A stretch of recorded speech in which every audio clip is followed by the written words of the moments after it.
बिस्मिल्लाहिर्रहमानिर्रहीम। अस्सलाम वालेकुम dear students, welcome to my YouTube channel math world. उम्मीद है कि आप सब लोग खैरियत से होंगे। और जैसा कि प्रीवियस लेक्चर में मैंने बताया था कि एनालिटिकल रीजनिंग जो है ये बहुत ही इम्पोर्टेंट टॉपिक है, जो कि एनटीएस टेस्ट में, नेट के, गेट के और एंट्री टेस्ट में, और स्पेशली कुछ यूनिवर्सिटीज़ के अंदर जो एमफिल का टेस्ट होता है उसके अंदर भी एनालिटिकल रीजनिंग के क्वेश्चंस इंक्लूड होते हैं। और मोस्ट इम्पोर्टेंट बात यह है कि यूनिवर्सिटी ऑफ पंजाब जो है उसके अंदर एमफिल के एडमिशन टेस्ट में 15 मार्क्स के एनालिटिकल रीजनिंग के क्वेश्चंस आते हैं। तो उम्मीद है आप प्रीवियस लेक्चर सारे आपने सुने होंगे और अच्छे से ये समझ आ गई होगी। फिर भी किसी स्टूडेंट का कोई सवाल होता है तो वो कमेंट बॉक्स में अपना सवाल पूछ सकता है। तो चलिए आज हम अपने नेक्स्ट सवाल की तरफ चलते हैं। आज का जो हमारा सवाल है वो है 7 buses A B C D E F and G के हमारे पास जो 7 बसेस हैं depart at the different times in the morning according to following conditions. कि हमारे पास 7 बसेस हैं जो कि रवाना हो रही हैं अंडर द फॉलोइंग कंडीशंस के, कुछ कंडीशंस के मातहत उनके अंदर वो रवाना हो रही है। पहली कंडीशंस क्या है? बस ए डिपार्ट्स बिफोर बस सी, कि जो बस ए है वो बस सी से पहले रवाना होगी। उसके बाद bus D B both departs after bus C, कि जो बस बी और डी हैं वो दोनों सी के बाद रवाना होंगे। उसके बाद तीसरी कंडीशन है कि बस ई डिपार्ट्स थर्ड, कि जो बस ई है हमारी वो तीसरे नंबर पर रवाना होगी, यानी कि ई की पोजीशन उन्होंने फिक्स कर दी है। अब हमारा जो है पहला सवाल करने से पहले हमने जो कंडीशंस पढ़ी हैं इन कंडीशंस को हम थोड़ा दोबारा रिवाइज करते हैं। कि पहली कंडीशन क्या है कि बस ए डिपार्ट्स बिफोर बस सी, कि जो बस ए है वो बस सी से पहले रवाना होगी। मतलब कि ये मैंने लिखा है कि A less than C, it's mean कि जो बस ए है वो सी से पहले, यानी मैंने एक सिंबॉलिकल नोटेशन में लिख दिया अपनी आसानी के लिए, इनको कोई शॉर्ट फॉर्म दे दिया मैंने कंडीशंस को। तो पहली कंडीशन को मैंने ये शॉर्ट फॉर्म दी है कि जो हमारा ए है वो सी से पहले रवाना होगा। उसके बाद दूसरी कंडीशन है bus D and B both depart after bus C, कि जो हमारे पास बी और डी हैं वो दोनों सी के बाद रवाना होंगे। तो इसको मैं इस तरह लिख लेता हूं कि जो हमारे पास बी और डी हैं वो सी के बाद रवाना होंगी। तीसरी कंडीशन है कि बस ई डिपार्ट्स थर्ड, जो बस ई है हमारे पास वो तीसरे नंबर पर है, यानी कि तीसरे नंबर पे रवाना होगी, उसकी जो पोजीशन है वो फिक्स हो गई है। तो हमारे पास जो बस ई है वो क्या नंबर आ गया उसका 3। ठीक है, ये हमारे पास 3 कंडीशंस थी जो हमने जिनको एक हमने नोटेशन के तौर पर एक यानी शॉर्ट फॉर्म में लिख दिया। उम्मीद है कि आपको यहाँ तक समझ आ गई होगी। अब हम चलते हैं अपने सवाल की तरफ। पहला सवाल है हमारा, which of the following could be the order in which 7 buses departs from first to last।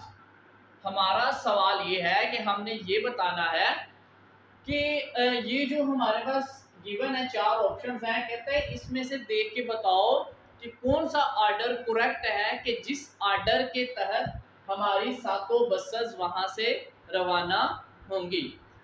तो हम सबसे पहले क्या करेंगे कि हम हर एक ऑप्शन को इन 3 कंडीशन से कंपैरिजन करेंगे, देखेंगे अगर ये तीनों कंडीशंस जिस भी ऑप्शन में सेटिस्फाई हो जाएंगी वो हमारा करेक्ट आंसर होगा। तो सबसे पहले हम देखते हैं हमारा जो पहला ऑप्शन है bus A F E D G C B, तो हमने इसके ऊपर ये सारी कंडीशंस अप्लाई करके देखनी है।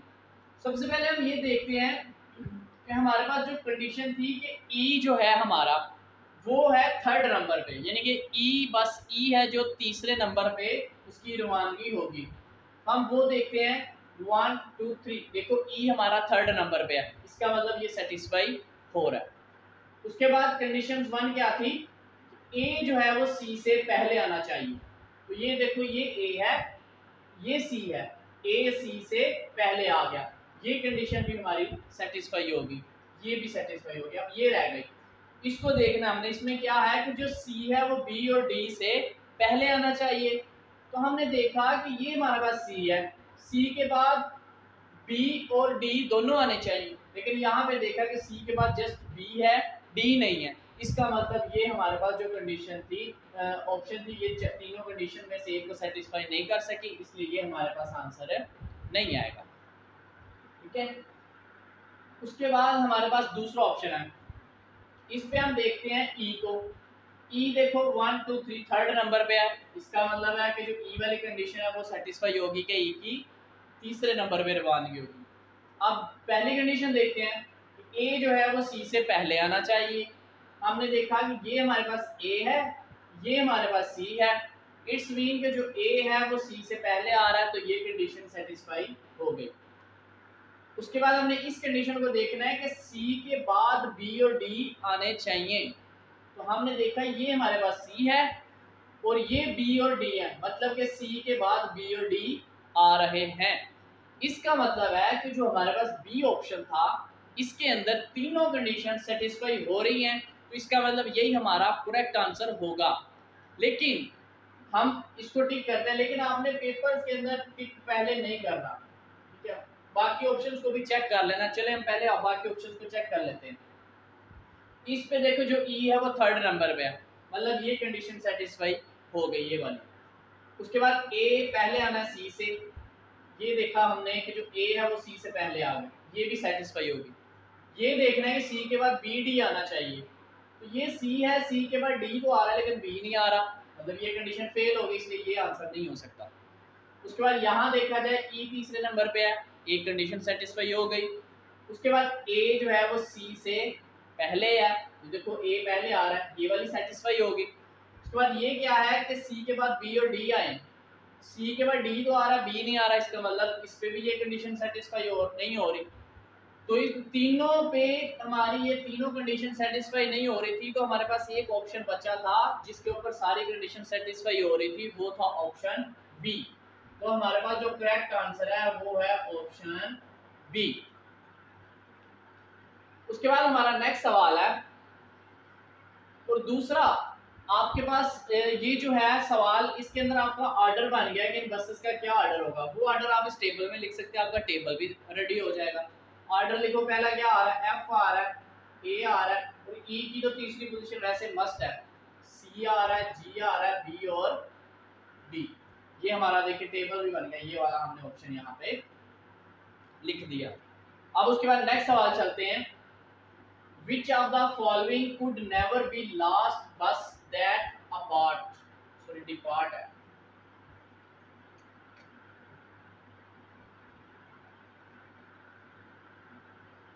हमने ये बताना है कि which of the following could never be last bus, हमने ये बताना है कि ये जो हमारे पास चार ऑप्शन है इनमें से कौन सी बस ऐसी है जो लास्ट पे कभी भी नहीं आ सकती।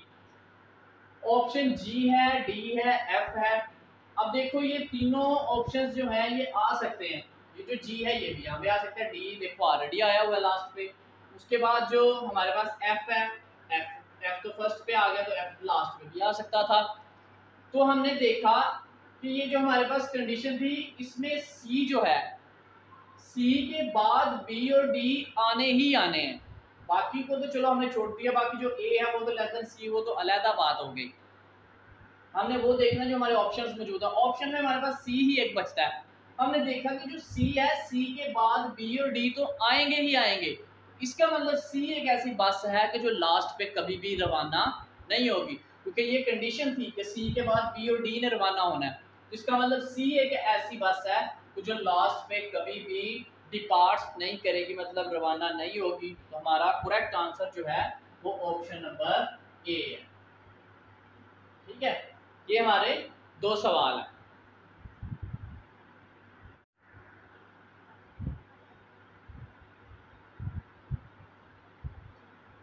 उसके बाद हमारा नेक्स्ट सवाल जो था, सवाल नंबर 3, वो ये है कि which of the following is a complete list of all buses that could not be first departs. कहता है कि इनमें से वो कौन सी लिस्ट है बसेस की कि जो फर्स्ट नंबर पे कभी भी रवाना नहीं होंगी, मतलब कि जो यानी सबसे पहले कभी भी रवाना हो नहीं हो सकती, ऐसी बसेस बताओ। ये हमारे पास 4 ऑप्शंस गिवन है, ए बी सी डी।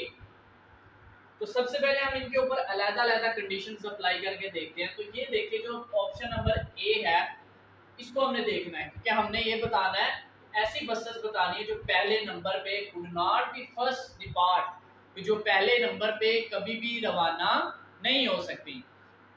तो ऑप्शन ए जो है इसमें देखो B C D E F. अब हमारा जो टेबल बनाया था, टेबल में देखो हमारे पास जो एफ है उसकी फर्स्ट पोजीशन आ सकती है। तो हमने क्या बताना है कि फर्स्ट पे ना हो, मतलब कि ये है ना कि जो एफ है वो फर्स्ट एफ बस है जो वो पहले नंबर पे रवाना हो सकती है। तो इसमें देखो एफ आ रहा है, इसका मतलब ये हमारा आंसर नहीं होगा। हमने वो वाला पेयर बताना है जिसमें सारी बसेस ऐसी हो जो पहले नंबर पे ना रवाना हो सके, लेकिन एफ हो सकता है, इसलिए ये आंसर हमारा नहीं होगा। उसके बाद ऑप्शन बी देखो, अब बी सी और डी जो हैं, हमारी जो कंडीशन थी वो ये थी कि जो सी है वो बी से पहले आएगा और जो बी और डी है वो सी के बाद आएंगी। अब हमारा जो ई था उसकी कंडीशन, उसकी पोजीशन 3 फिक्स है, ठीक है। अब देखो अगर इसकी पोजीशन फिक्स है ई वाली, तो इससे पहले तो मैं सी लगा नहीं सकता, क्योंकि अगर इधर सी लगाऊंगा तो सी के फौरन बाद तो बी डी आने चाहिए, ठीक है। सी के बाद अगर बी डी आ रहे हैं तो वो अप्लाई हम कर सकते हैं। उसके बाद अगर यहाँ पे लगाया जाए तो बी डी के इसके बाद आना चाहिए। तो इसलिए हमारे पास ये जो बी सी और डी है ना, क्योंकि ये दूसरा अगर मैं सी यहाँ पे लगा दूं, कंडीशन क्या है कि ए सी से पहले आएगा, तो फिर हमारा ए जो है वो फर्स्ट पे चला जाएगा। तो हमारे पास जो बी सी डी है ये वैसे 3 ऐसी बसेस हैं कि जो फर्स्ट नंबर पे रवाना नहीं हो सकती। तो उसके बाद हमने आंसर जो है वो हमने वो बताना है कि जो could not be first depart, जो सबसे एग्जैक्ट हमारा आंसर होगा, हमारी कोशिश होगी कि हम वो बताएं। तो पहले हम सारे ऑप्शंस चेक करते हैं। सी क्या है, ए बी सी। अब देखो इसमें जो ए है वो फर्स्ट पोजीशन पे आ सकता है, ए की पोजीशन ये है तो ये भी हो सकती है, ठीक है। उसके बाद जो ऑप्शन नंबर डी है हमारा, डी में अगर देखा जाए बी सी डी और ई, ये ऑप्शन भी हमारा ठीक है, बी वाला भी, लेकिन हमने वो देखना है जो अच्छा पेयर हो। अब इसमें देखो ई आ गया। अब ये जो चारों बसेस हैं ये फर्स्ट नंबर पे कभी भी नहीं आ सकती, क्योंकि बी जो है उसके बाद आएंगे सी और डी, ठीक है। और सी और डी जो और ई जो है वो तो थर्ड नंबर पे ही आएगा, ये फिक्स था। इसलिए ये चारों ऐसी हैं कि जो पहले नंबर पे नहीं आ सकती। तो इसलिए हमारा जो करेक्ट आंसर है वो ऑप्शन नंबर डी है। हमेशा चारों बाज दफा ना ऑप्शन 4 में से 2 भी ठीक होती हैं, लेकिन उन 2 में से भी एक जो होती है वो अच्छे वाली एग्जैक्ट वाली होती है। इसलिए हमेशा पहले चारों ऑप्शंस को पढ़ना है, देन आपने अपना आंसर सर्कल करना है। अब इसमें देखो ये आ सकते थे, तो ये देखो हमारा करेक्ट आंसर है, लेकिन ये भी हम लिख सकते हैं, लेकिन हमने ये लगाया क्यों, क्योंकि इसमें देखो ई बस भी आ रही है, वो भी इंक्लूड, यानी कि एग्जैक्ट आंसर ये था।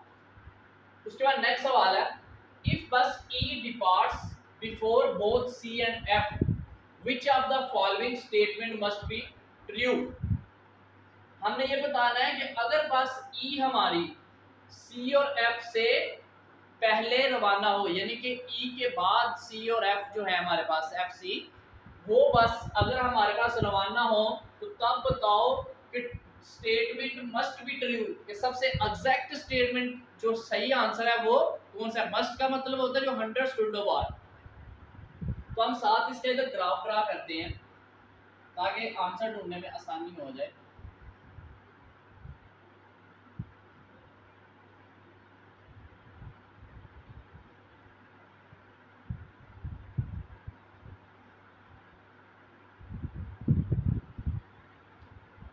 अब हम अपनी साथ पहले तो कंडीशन हमारी ये थी, जो ई है उसकी थर्ड पोजीशन होगी, इधर मैंने ई लिख दिया।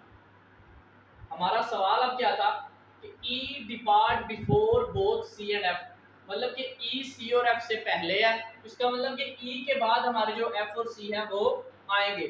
तो मैं क्या करता हूँ, यहाँ पे एफ लगा देता हूँ, यहाँ पे सी लगा देता हूँ। और अब आपने देखा था कि जो कंडीशन थी, हमारी मेन कंडीशन थी, उनको अगर देखा जाए तो उसमें सी के बाद बी और डी थे। आप यहाँ पे बी और डी लिखते, बी और डी, बाकी आपके पास बच गए ए और जी। अब हम इन कंडीशंस को देखते हैं। बस ये जो हमारे पास ऑप्शन है चार के करेक्ट कौन सा है, bus B and F both depart after C. कहता है जो बी और एफ है हमारे पास वो सी के बाद ही रवाना होंगे। अब देखो जो बी और एफ है, एफ जो है इसकी पोजीशन ये भी हो सकती है, सी की ये भी हो सकती है, मतलब एफ 4 पोजीशन पे भी जा सकता है, 5 पे भी जा सकता है, 7 पे भी जा सकता है, 6 पे भी जा सकता है, सॉरी हाँ 7 पे भी जा सकता है, 5 पे भी जा सकता है। मतलब कि जो एफ है इसकी कोई पक्की एग्जैक्ट पोजीशन नहीं है।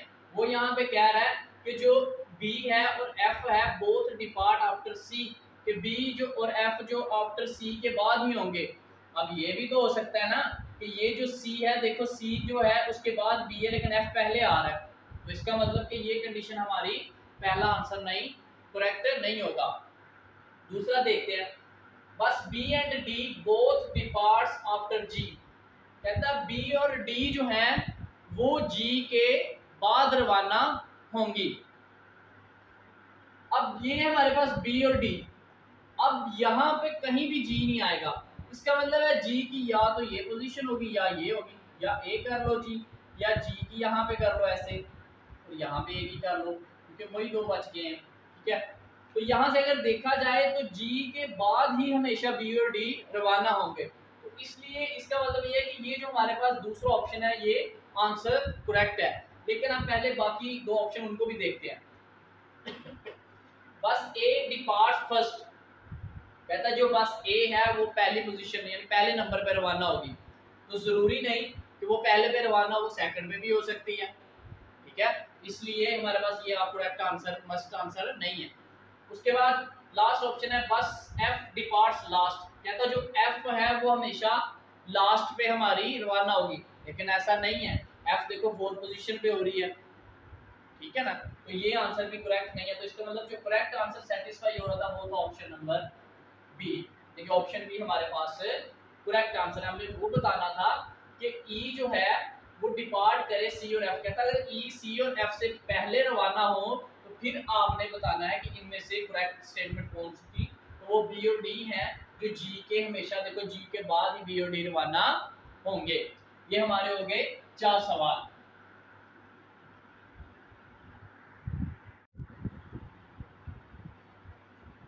उसके बाद हमारा जो आज का लास्ट क्वेश्चन है वो ये है, if bus A is not first bus to departs which of the following statement must be false.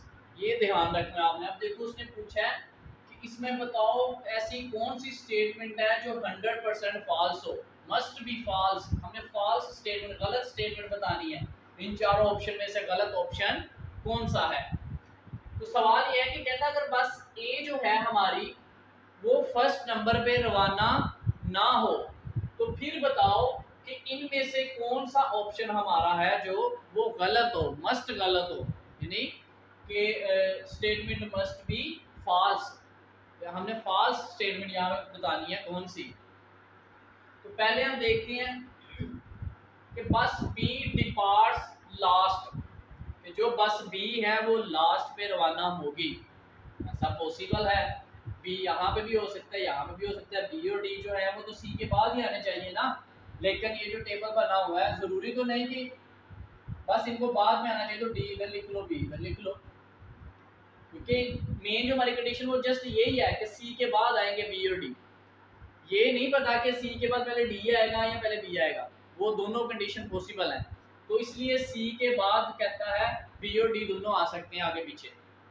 तो पहला हमारा ऑप्शन था बस बी डिपार्ट लास्ट, कहता है जो बस बी है वो लास्ट पे रवाना कर सकती है होगी, तो ये हमारे पास करेक्ट आंसर है। तो इसलिए ये हमारा जो ऑप्शन है वो नहीं होगा, क्यों? क्योंकि हमने फास्ट स्टेटमेंट बताने, तो ये स्टेटमेंट तो ट्रू है, इसलिए ये आंसर नहीं होगा। दूसरा बी ऑप्शन है बस सी डिपार्ट्स बिफोर ई, कहते हैं जो बस सी है वो ई से पहले रवाना होगी, तो ये हमारे पास जो ई है, ई की तो हमेशा थर्ड पोजीशन ही होती है, ये तो फिक्स है, ये गिवन है कंडीशन के अंदर। ये देखो ई जो डिपार्ट थर्ड के, ई हमेशा थर्ड नंबर पे रवाना होगी। तो कहता है कि बस सी डिपार्ट बिफोर ई, के ई से पहले बस सी रवाना होगी। फॉर एग्जाम्पल अगर मैं यहाँ पे लिख दूं कि सी जो है हमारा,